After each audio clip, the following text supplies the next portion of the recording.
¿Cómo le va? Por el contacto. ¿Por qué se puede saber, no, de la situación de Carla Sanabria, ¿no? Que era la que conducía ese vehículo en aquel siniestro fatal, ¿no?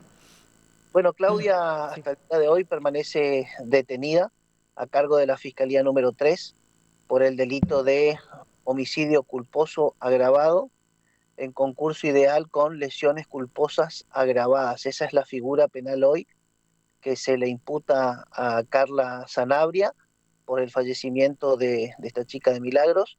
Y bueno, nosotros hemos solicitado el pedido de libertad, solicitamos las medidas necesarias para que se pueda, obviamente, ella recuperar su vida cotidiana. Sabemos que es un hecho sumamente lamentable, un hecho que trajo mucho dolor a toda la familia de Milagros, pero bueno, nosotros, nuestro trabajo como abogados, en este caso defendiendo a Carla, más allá del pedido de libertad, es también aclarar la situación real de culpabilidad del accidente. Ujú. Si bien Carla es culpable o quizás por ahí responsable de haberse ausentado del lugar del hecho, nosotros estamos analizando lo primero, la Bien. responsabilidad Ujú. del accidente. Sí. ¿Qué adujo en su momento, si se puede comentar, ¿no? Así en rasgos generales, que le pasó a Carla en ese momento, que termina Carla, dándose a la fuga. Carla dijo en su declaración testimonial, que básicamente fue la declaración de imputado, ella decidió declarar. Ujú. Ella estaba viniendo desde el cumpleaños de una de sus hijas, la más chiquita de 7 años. Tenía un cumpleaños en uno de los peloteros acá de la ciudad de Resistencia, en un horario de las 10 a las 13 horas, por lo cual de ese lado descartamos todo tipo de especulaciones que en su momento se habían dado de si estaba alcoholizada, si estaba bajo los efectos de algún tipo de narcótico o algo. Bueno, eso totalmente desacreditado. Estaba viniendo del cumpleaños de una de sus hijas, estaba trayendo los regalos para la casa y de ahí se iban a la casa de su abuelo. En ese trajín ese trayecto de la casa de Carla hacia la casa de su abuelo, de su padre, se da este accidente en la intersección de Colón y Avenida y calle Franklin. A Ujú. ver, ¿Ella iba importante que sola en el vehículo? ¿Iba ella, sola? ella iba con sus dos hijas que se iban en el asiento trasero del vehículo. Cuando se da el accidente en la intersección de avenida de calle Franklin y Colón, Carla venía por Colón hacia sentido Avenida Es- Alvear. Es Ajá. decir, Carla tenía la derecha. Cuando llega a la intersección, Carla venía en marcha número 2, es decir, en el cambio de segunda, y ella no alcanza a observar, ella lo que me dice, no alcanza a observar, y se me cruza una moto por delante de mi vehículo, sin ningún tipo de imprevisto. Se da el roce de la parte delantera derecha del vehículo con el lateral derecho de la moto. Las chicas pierden la estabilidad, caen, y en ese momento Carla toma, creo que la peor decisión, y que creo que es lo que hoy genera que hoy esté ella detenida, que es decir, que se da la fuga del lugar del hecho en un estado sumamente de nerviosismo, como cualquier persona que tiene un accidente. Bueno, en este caso Carla toma una decisión en base a lo que ella justificó en ese momento, una situación que había tenido el año pasado, en el cual por el simple roce de un espejo de retrovisor, ella había recibido golpes de puño y demás por una pareja en una motocicleta en pleno centro de la ciudad de Resistencia, por lo cual me dijo, mira Pablo, yo lo que primero pensé en ese momento, lo que primero se me vino a la cabeza fue, si me bajo, eh, podría pasarme exactamente lo mismo. Obviamente que no saqué la conclusión de nada, no sabía cuál era el estado de las personas que habían estado en el accidente, y tomé la mala decisión, la errónea decisión de irme del lugar, porque en primer momento tuve miedo por mí, tuve miedo por mis hijas, y dije, bueno, si me pasa lo mismo que el otro día, estaría en una situación complicada y me doy a la fuga. Eso lo reconoció Carla, lo dice en su declaración testimonial, está sumamente arrepentida de eso. es lo que todos los días ella se echa la culpa de haberse ido del lugar. Ahora, con respecto a la situación puntual, la fuga de Carla se da en base a un accidente. Lo que nosotros tratamos de hacer en este momento es de analizar el accidente en sí, es decir, lo que puso a Carla en esta situación después de ausentarse del lugar. Ujú. Esta situación de tránsito es lo que nosotros tratamos de ver qué culpabilidad tiene Carla en este accidente de tránsito, teniendo en cuenta que la ley 24449 de tránsito dice que en las encrucijadas quien debe ceder el paso es quien viene por mano izquierda, quien debe aminorar la marcha y ceder el paso es quien viene por izquierda. La Ujú. moto venía por izquierda. Primer punto. Segundo punto, lo que se puede observar en los videos, la moto en ningún momento disminuye la velocidad, el auto venía a la misma velocidad que venía el auto que estaba enfrente, que venía por adelante, porque es lo que se ve en los videos. Segundo, lamentablemente tengo que hablar de esto, porque es una cuestión que hasta inclusive la misma conductora del motovehículo lo dice, y es que venían sin casco. Hoy en la ciudad de Resistencia no te cargan combustibles en las estaciones de servicio si no tenés casco. Hoy es un motivo de secuestro de moto si no tenés casco. Y entonces para nosotros es importante esa situación. Después también será muy importante saber, que ya lo estamos haciendo de hecho, si la conductora de la moto estaba realmente habilitada para conducir un vehículo. A ver, cuando a vos te habilitan a manejar un vehículo, ya sea auto o moto, tiene dos requisitos, una parte teórica y una parte práctica. La Sí. parte práctica es el manejo, la prueba práctica. Y la parte teórica es la de que aprendas la ley de tránsito, ¿no es cierto? Claro, sí. Entonces, Si tenía licencia se entiende de que estaba en conocimiento de ambas cuestiones, ¿no? Tanto de lo técnico como de la total, práctica. ¿Eso todavía no se pudo certificar de que hayan, de que tengan licencia?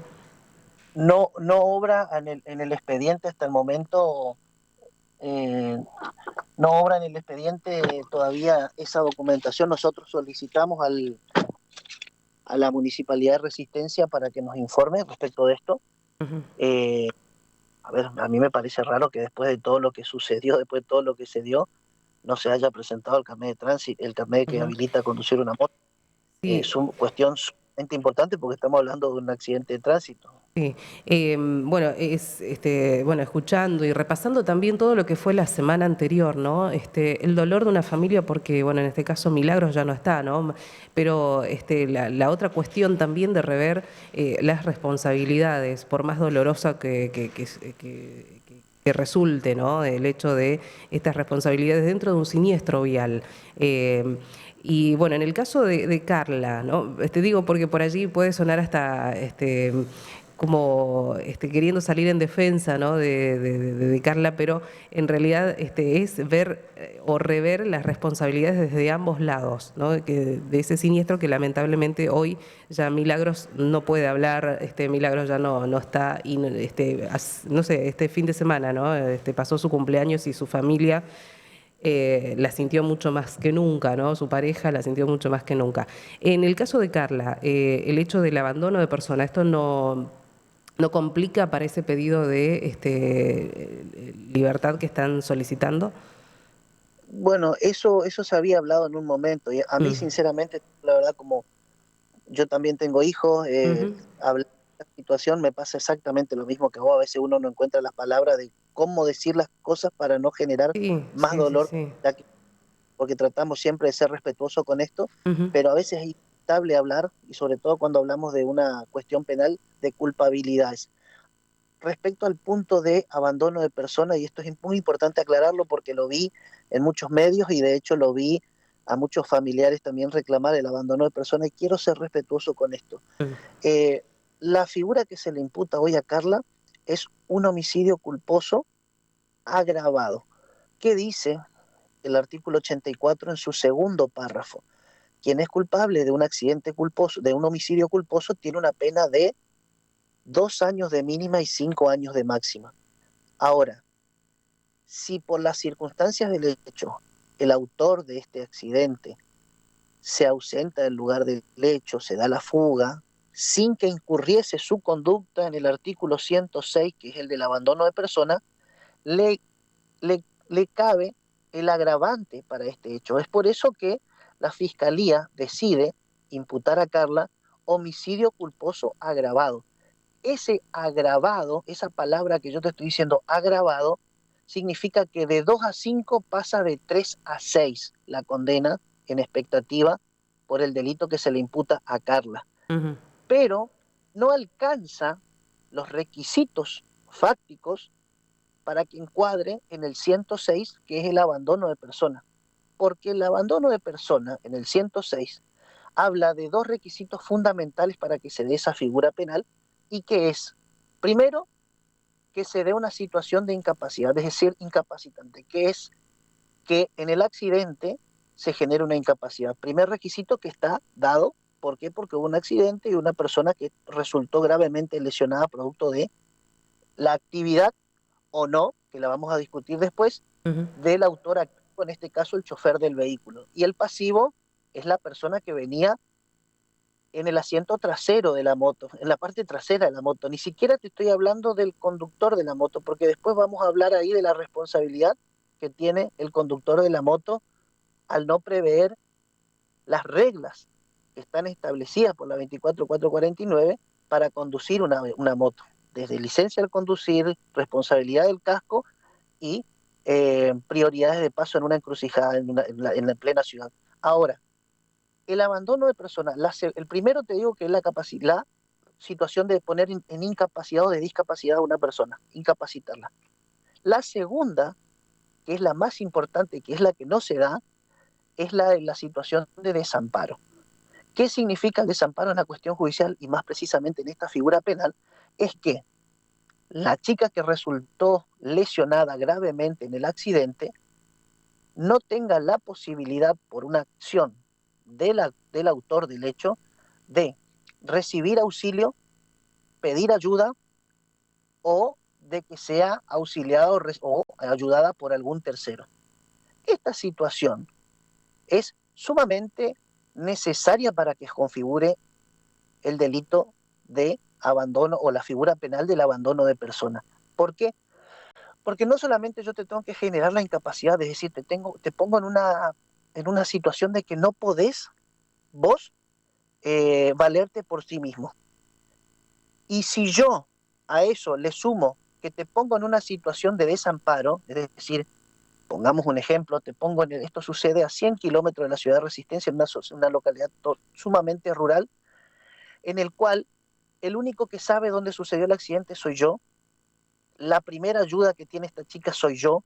Ujú. Si yo no la ayudo, si yo no la traslado, si yo no aviso al 911, es lo más probable que esta chica en esa situación que está de desamparo, que no puede recibir ayuda, que no puede pedir auxilio, que nadie va a poder venir a socorrerla. ¿Por qué? Porque claramente nadie sabe dónde sucedió el hecho y solamente soy yo la única que sabe. Ahí se da la situación de desamparo que te pide el Código Penal para que configure la figura penal del abandono de persona. Ahora, esto en el accidente en donde está Carla como imputada, es imposible que se dé en la intersección de una calle céntrica en la cual la conductora del motovehículo, según los videos que hemos visto todos, automáticamente posterior al accidente se levanta y grita ayuda. Ujú. De ahí en los transeúntes, a los 10, 12 minutos viene la ambulancia y Sí. esta chica fallece días posteriores en el hospital. Ujú. O Por sea eso que es que todo la ese figura entorno, claro, es distinto del que planteaba en un principio. no Este, se da el ujú. no se da el desamparo, o sea, es decir, ella recibió ayuda automáticamente. Bien. Por eso a veces yo trato de buscar la forma de decirlo porque queda como, porque todos me dicen, no, pero la abandonó. Sí, abandonó la escena del crimen y configura el agravante para el homicidio culposo, pero no configura el abandono de persona porque ella recibió ayuda. Desde el momento que recibe ayuda automáticamente, haya servido o no. Y la otra que te digo y que te pregunto, y es una pregunta para la audiencia también, digo yo, supongamos que Carla no se ausentaba del lugar y Carla hacía 20, 30 metros más después del accidente, ponía su auto al costado con baliza y se quedaba en estado de shock, prendida al volante hasta que llegaba la ambulancia. ¿Hubiese cambiado en algo la situación? más allá de que obviamente disminuiría el agravante del ausentarse del lugar, ¿hubiese cambiado la situación de la chica, en este caso accidentada? No, porque hasta que no llegue la ambulancia no la iban a poder asistir y la iban a trasladar al nosocomio de la misma manera que se la trasladó. Es por eso que el accionar de Carla posterior al accidente no hubiese cambiado la ecuación en absoluto. Sí, sí, por allí es, claro, es muy subjetivo y uno piensa, ¿no? En ese momento y capaz que si se quedaba el hecho de que esté allí sin tocar, ¿no? Pero que, bueno, podía haber pasado un montón de cosas y lamentablemente no Bueno, pasaron. no Sí, hubiese, se no entiende. hubiese tenido agravante Mm, es ujú, decir, te sí, imponen el agravante, no es que se pasa por alto lo que ella hizo, ujú, sí. está mal, terriblemente mal Pero que para se la haya ausentado. sí, para la legislación, usted dice, ¿no? La normativa, el abandono de persona no se dio con esas características que debería darse para encuadrarse en abandono de persona. Doctor Vianello, bueno, y lo último que le consultamos, ¿cómo sigue esta situación? ¿Qué se espera por lo menos esta semana?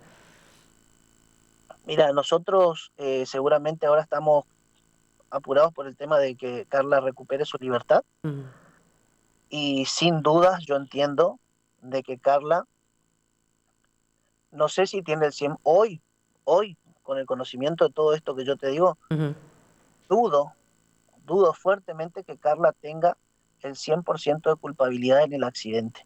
De que se haya dado la fuga, punto aparte, no está en discusión, Carla lo reconoció, me fui por tal y tal motivo. Ahora, sucedió el hecho que genera el fallecimiento. ¿Carla es 100% culpable de ese accidente? Y esa es la pregunta que nosotros nos hacemos y es lo que tratamos de desentrañar dentro de la investigación penal. Para mí, sinceramente, Carla no tiene el 100% de culpabilidad en el hecho que se investiga. Acá hay una persona que conducía una moto, porque acá la víctima es la chica fallecida y los responsables son los conductores de los vehículos. Veremos en el porcentaje de culpabilidad que tiene cada conductor, porque si tenés un conductor que no está habilitado, si tenés un conductor que tenía la obligación de cederle o darle o ponerle, obligarle a su acompañante que se ponga un casco, tenía la obligación, como dice la ley, de darle el paso a quien viene por derecha, y vos no observás ninguna de estas cosas, algo de culpabilidad tenés. ujú, se entiende, ¿Por qué? sí. Porque si la moto hacía lo que dice la ley, es decir, hubiese frenado un poco en la esquina y entender que quien viene por derecha tiene la prioridad de paso, este accidente no se hubiese dado. Si vos hubieses subido un acompañante a tu moto y le decís, escúchame, acá te tenés que poner casco si subí a mi moto, porque así dice la ley Mm, y porque es peligroso, porque todos sabemos de que si subimos a una moto a la velocidad que sea y no tenemos casco, la probabilidad de que me pase algo grave en la cabeza es inminente, y más en la situación de tránsito que vivimos hoy en la ciudad de Resistencia. Entonces yo no descarto hasta inclusive de un dolo eventual en manos de la conductora de la moto. ujú. Yo he visto infinidades de mensajes. Sí, sí, Yo digo, no, eso es fuerte porque, bueno, por toda la cuestión emocional, ¿no? Humana de quienes están todavía lidiando con ese duelo, pero a la vez esto que resaltábamos en un principio, ¿no? Visto desde el lado, desde la justicia, desde la normativa legal y todas estas figuras que, bueno, será la justicia la que tenga que ir resolviendo, ¿no? El tema de las responsabilidades o la culpabilidad, en este caso, les, de Carla. les doy, Sí. les doy un ejemplo. Si yo te llevo en mi lancha Ujú. y no te proveo de un salvavidas y vos te caes y te ahogas, ¿de quién es la responsabilidad? Ujú. De, y ahí de quién sería la responsabilidad, ¿del conductor? De ¿De uno la mismo? lancha, Porque dices, bueno, de estabas la sabiendo lancha. dónde te Si ibas. yo no te proveo de un Mm, salvavidas y te vas a subir a una lancha, sabemos. Lo mismo sucede con la moto. Hoy te secuestran la moto si vos llevas un acompañante sin casco. Hoy no mm, te cargan el combustible en las estaciones de servicio si no te pones casco. O sea, sí, la municipalidad y el Estado hace todo lo posible para que la gente cumpla las normas. Ahora, después, la decisión de cumplirla o no cumplirla es del que maneja la moto. ujú, se entiende, se Y entiende. después encima no respetas la prioridad de paso en la encrucijada y después, que todavía no quiero decir nada, quiero ver si tiene carnet de conducir. Y ojo, ojo, porque yo sé cómo se manejan, que no me vayan a caer con un carnet de conducir con fecha anterior, porque hay que hacer una investigación tal en la que van a caer los que tengan que caer. Entonces, si no tiene carnet de conducir, a quien tiene la facultad de poder hacerle un carnet con fecha anterior, les recomiendo que no lo hagan, porque se van a meter en un problema enorme y van a perder el trabajo. Entonces, todo dentro de la ley. Fuera de la ley, nada. Doctor, como siempre, le agradecemos su tiempo, ¿no? Siempre muy claro. Que tenga una buena jornada. Muchas gracias. Hasta cualquier momento. Allí el doctor Pablo Vianello, él es abogado de Carla Sanabria, ¿no? El abogado defensor.